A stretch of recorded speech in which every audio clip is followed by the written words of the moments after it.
Hey guys, welcome back to the DRes podcast. This is Neon. We're going to talk about Windows and all this drama around recall. We're going to talk about Google and AI search. And I think the cart is getting away from the horse. But things are changing very, very quickly. Now, I don't have a guest this week. I just want to kind of talk about this tech stuff. Sometimes it fits in with the regular Clownfish TV videos. Sometimes it doesn't. But I have major concerns. I am sitting here thinking that it might be time for me to switch all of our computers over to Linux and call it a day, because this Windows recall thing creeps me out. Then we're going to talk about Google AI search. I've talked about this in Clownfish TV videos, but it's basically destroying the internet. I think Cory Doctorow calls it the enshittification of technology, and I think we're kind of there. And I think it's about ad dollars and control. I think it's about everybody trying to keep you where they can control you and monetize to you, but it's actually going to, I think, chase a lot of people off. I don't know. We're going to talk about this, so stick around.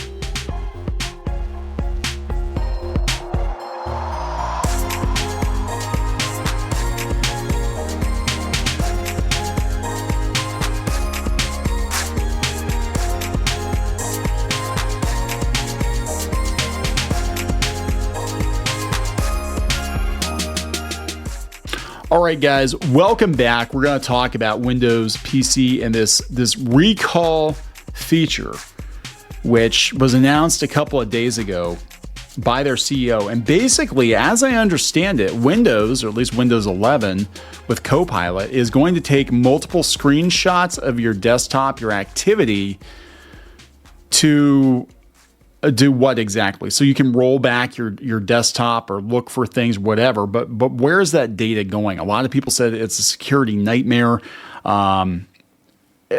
are saying that it's actually going to snap screenshots of your passwords and stuff. And we know that at the end of the day, this is about marketing. I think this is all about marketing to you.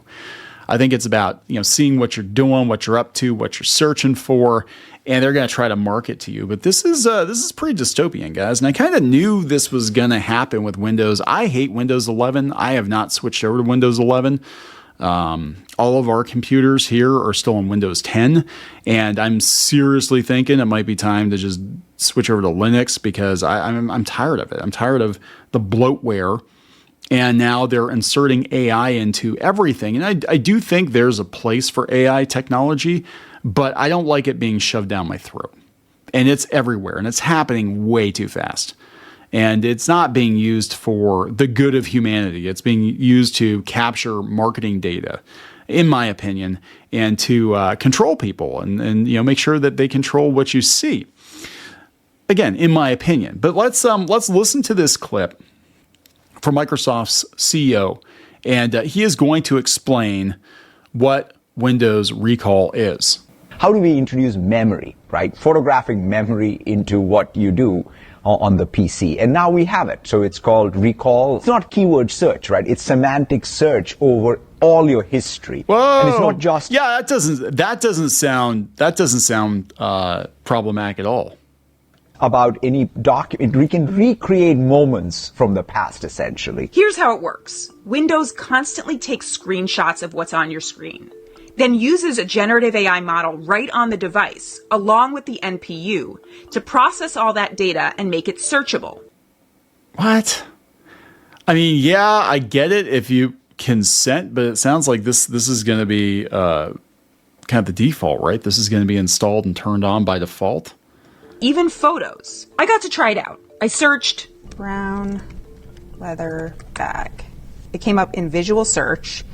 There's no place on this page that it says brown leather bag. It just knows because it sees this brown leather bag.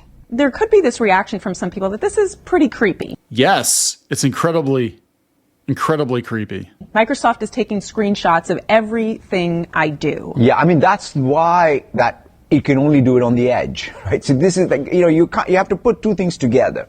This is my computer, this is my recall, and it's all being done locally. Yeah, I don't know about that. There are some sites out there saying that this is a security nightmare. I know Elon Musk put them on blast. We're going to talk about this because I think it's time for the Microsoft-Google duopoly to end. Like, nobody's really paying attention to Facebook anymore. Everybody's kind of looking at Microsoft and Google, and that's basically your computer. Most people's computer, right, is you run the Microsoft operating system and you use Google for search. And I think it's time that we really take a step back and think about whether or not we want to continue doing that. So this is coming from bleepingcomputer.com. It says Microsoft's new Windows 11 recall is a privacy nightmare. Microsoft's announcement of the new AI-powered Windows 11 recall feature has sparked a lot of concern, with many thinking that it has created a massive privacy risk and a new attack vector that threat actors can exploit to steal data. Revealed Monday during an AI event, the feature is designed to help recall information you have looked at in the past, making it easily accessible via a simple search. While it's currently only available on Copilot Plus PCs running Snapdragon XR processors, Microsoft says it's working with Intel and AMD to bring it to all Windows 11 devices. Fantastic. Recall works by taking a screenshot of your active window every few seconds, recording everything you do in Windows for up to 3 months by default. These snapshots will be analyzed by the on-device neural processing unit, the NPU, and an AI model to extract data from the screenshot. They say the data will be saved in a semantic index, allowing Windows users to browse through the snapshot history or search using human language queries. Microsoft says all this data is encrypted using BitLocker, tied to the user's Windows account, and is not shared with other users on the same device. I'm sure it's safe. I'm sure it's like really, really safe, guys. This sounds fun and interesting. It immediately raises concerns about obvious privacy risks. Yeah. And whether or not Microsoft plans on gobbling up all of that data. I'm sure they do. I'm sure that's what the end goal is. That's why they're doing it. It's not for your convenience. It's for theirs. Microsoft says Recall has been designed so that all the data is saved directly onto the user's device in an encrypted format, providing users with complete control over the feature, including if it's enabled and what apps it can take screenshots of. So this is what their official statement is. It said Recall is a key part of what makes Copilot Plus PCs special, and Microsoft built privacy into Recall's design from the ground up. On Copilot Plus PCs powered by a Snapdragon X series processor, you will see the Recall taskbar icon after you first activate your device. You can use that icon to open Recall's settings and make choices about what snapshots Recall collects and stores on your device. The fact that it can do it at all, and it's tied to your Windows account, I'm just saying, you can limit which snapshots it collects. Yeah. You can select specific apps or websites visited in a supported browser to filter out of your snapshots. Most normal people aren't going to do that. Most people aren't going to do it. Grandma is going to buy a new computer and it's going to come installed and turned on by default. I guarantee it. Just like all the other bloatware crap that's on Windows. Like, I don't need the weather in my taskbar. I don't need all these damn stories being put in front of my face, news stories. Like, I don't need this shit. I just need to be able to get to work on my computer and get my computer to work and have my computer work for me, right? The computer works for me. It's not the other way around. In addition, you can pause snapshots on demand from the Recall icon in the system tray, clear some of all your snapshots, or delete the snapshots. Again, it's a lot of hassle to avoid being tracked. In a Monday press event, their vice president and chief marketing officer assured journalists that Microsoft is taking a very conservative approach with Recall. We're just going to keep your Recall index private and local and secure on just the device, they said. We won't use any of that information to train any AI model, and we put you completely in control with the ability to edit and delete anything that's captured. Yeah, cybersecurity experts and regular users are still concerned. Lots of people on X/Twitter saying this is crazy. Future data breaches are going to be wild, says Schizo Ducky. Large companies have a history of exploiting users' data for their own profit. making it hard for users to trust Microsoft when they say they won't access the recall data. Yeah, I don't believe them. Users are not alone. As the UK's data protection agency, the Information Commissioner's Office is also contacting Microsoft to ensure that users' data will be properly safeguarded and not used by the company. We're making inquiries with Microsoft to understand the safeguards in place to protect their privacy. Yeah, and my understanding is it actually will actually take screenshots of your exposed passwords. It won't filter that out. And they're actually saying what I said. They said, yeah, you can block apps from being screenshotted by the feature, but most people will just let it run without mucking around with the features. Yeah, they're not going to turn it off. It's just like OneDrive, right? You got like it's on, it slows everything down. All of this information is now stored in Windows 11 semantic index and easily searchable by anyone with access to your PC, whether authorized or not. And that's just the tip of the iceberg. If a threat actor or malware compromise your device, all of this data will already be decrypted by BitLocker, making it accessible to the hacker. For example, a threat actor or malware could simply steal a recall database and upload it to their own servers for analysis. This information could then be used to extort users or potentially breach users' accounts if credentials were exposed. Oh my God, this is bad. It said Microsoft is one of, if not the largest caretaker of consumer data in computing security. It seems irresponsible to introduce additional risk into an already risky environment. They don't care. This is my personal opinion. They don't care. They want to monetize you. It's all about monetizing you. And I think it's time to take a good hard look at the internet, where the internet is at right now. This video, I don't know how long this episode is going to be because I don't have a guest, but we've had a couple episodes that were like 2 hours. In the last couple of weeks, we've had conversations, but I am concerned. I am concerned about the state of the internet. It's changing very, very quickly, and I don't think it's for the better. I really don't. We could talk about Google AI search for those of you who don't know. I think, again, we've talked about this in Clownfish TV videos, but Google has fundamentally changed the way it handles search. It's now using AI snippets to answer most questions, most queries, and you never need to actually go to a website. They're not pushing people to websites anymore. They want to keep you quarantined on Google. Why are they doing this? They claim it's because it's easier for the consumer to just get the answer. Especially if you're like playing a video game or whatever. It's like, hey, I want to, know how to beat this level in Zelda. Okay, here you go. Here's how you beat the level. Great. Sounds good on paper. But you never have to go to that external website, do you? You stay on Google's search page. And what's on Google's search page? Lots of advertising. This should concern you because, well, one, websites are imploding. We've been talking about the death of gaming journalism, and lots of websites are imploding.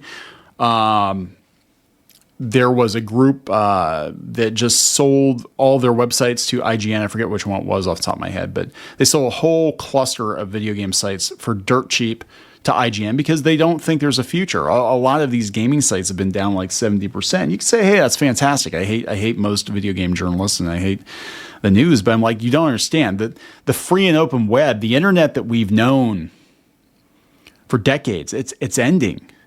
Because we as consumers, we gave all the power to Microsoft and to Google and to Facebook. And now everything is going to be its own walled garden. Remember Prodigy? Remember AOL? We're kind of going back to that, aren't we? Right? Like people thought that AOL was the internet. They thought Prodigy was the internet. You log into Prodigy and you're in their walled garden. You're using their tools. You never actually leave. You never actually go to the actual internet. And that's kind of what's happening now. It feels like these corporations want to keep us on their version of the internet. And again, it's about marketing to you or marketing you.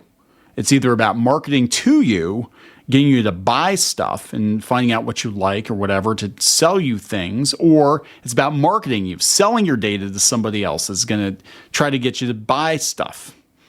With what money, I want to know, because the economy is not so great now either. But yeah, this is scary. I mean, this is the first time I know there's been a lot of talk about the open web ending and net neutrality and all this stuff, but this is the first time I can remember in my adult life that there's actually been kind of an existential threat to the free and open internet as we've known it. It's never been like 100% free and open, but it's been a lot more free, a lot more open. And now I think these tools are going to be used to give corporations unprecedented access to spy on us, to market to us, or whatever other purpose that they have for doing this, selling it to the government or giving it to the government, whatever. And, also they're going to try to keep us on their platform. And this isn't right. I mean, it's not right. And I think people really need to stop and think about some alternatives. I think we need to have some alternatives. If you haven't looked into Linux, I think you might want to look into Linux. It's weird because I remember ditching Apple. I used a Mac for years. I used, when I first started doing graphic design and all that stuff, doing comic book art, and I used a Mac. And then eventually I came around to PC because I'm like, yeah, Mac is kind of a pain. There's not a lot of software for it. And it's kind of a pain to use, and everything I got by special stuff for it. And I'll just get on board with the PC. And I did it reluctantly, but I didn't have any problems for about 10 years. I didn't have any problems with PCs. Now I got like multiple systems sitting here, and I'm like, man, I do not feel safe upgrading any of these machines to Windows 11. I really don't, because something's going to go south with this. This is going to be a huge, huge cluster. And currently Linux, there's nothing like this on it that I'm aware of. But they're saying, oh, it's limited to Edge. It's limited to the Edge browser. I'm like, yeah, but the Edge browser is built into Windows, right? It's like Explorer. Like, you can't really separate the two, as I understand it. You can't really detangle them. It's integrated into Windows. So my personal opinion is we need to look for alternatives, whether or not it's other operating systems to access the internet or to make the stuff we want to make, or even search engines. I think it's time to find another search engine that actually wants to be a search engine and not just keep you quarantined in their space. And I don't have a solution for that. I don't really have one. But I think if there's ever been a time to jump ship from the Microsoft Google duopoly, now is a fantastic time, because it's only going to get worse. The more power we give these companies, the more they're going to take, and they're going to do it gleefully. Absolutely, you're giving it to them. You're giving them power, and people are mostly they're too dumb to know better. I think, like I said, you can turn these features off in recall, but most people aren't going to do that. Again, grandma's just going to leave it on, and then when guests come over and they're on grandma's computer looking for a recipe or something, they find some furry porn on her computer or whatever it is. You know what I'm saying? Like, all kinds of crazy stuff can happen. And, we're going to have world leaders have their recall hacked or whatever. I mean, there's all kinds of crazy stuff. This just opens up Pandora's box. I can tell you, I am not updating any of my computers to Windows 11. I don't know if any of my computers can actually run this currently, but I'm not going to do it. And I'm seriously thinking it's time to jump ship, time to go to Linux. It's my opinion. Just putting this on your radar, guys, is something different to talk about. We have talked about tech before. We've talked about AI before, but this is scary, because the vast majority of computers on the planet run Windows. And it really is a panopticon. It's like the Dark Knight, when Batman hacks everybody's phone. I don't think that would actually work, but he hacks everybody's phone, and it was a massive invasion of privacy. That's what's going on here. And all it's going to take is for the wrong people to get that information. I guarantee you the wrong people are going to get this information at some point. So I don't know, guys. There it is. That's my opinion on the thing. Again, this is kind of a short episode, but I didn't know if it really fit with the main channel. I'll talk to you guys later. Thanks again for listening. More news and videos are available on our website at www.clownfishtv.com and on our YouTube channel, Clownfish TV. You can buy official merchandise, Clownfish comic books, and more at shopclownfish.com. If you like this show, please consider subscribing and leaving us a positive review on iTunes and other podcast platforms. If you're looking to help support this show financially, go to clownfishsupport.com. If you would like to sponsor an episode of this show, send us an email at business@webreef.io. This podcast is a production of Clownfish Studios, LLC and Web Reef Media, proudly made in Pittsburgh, USA.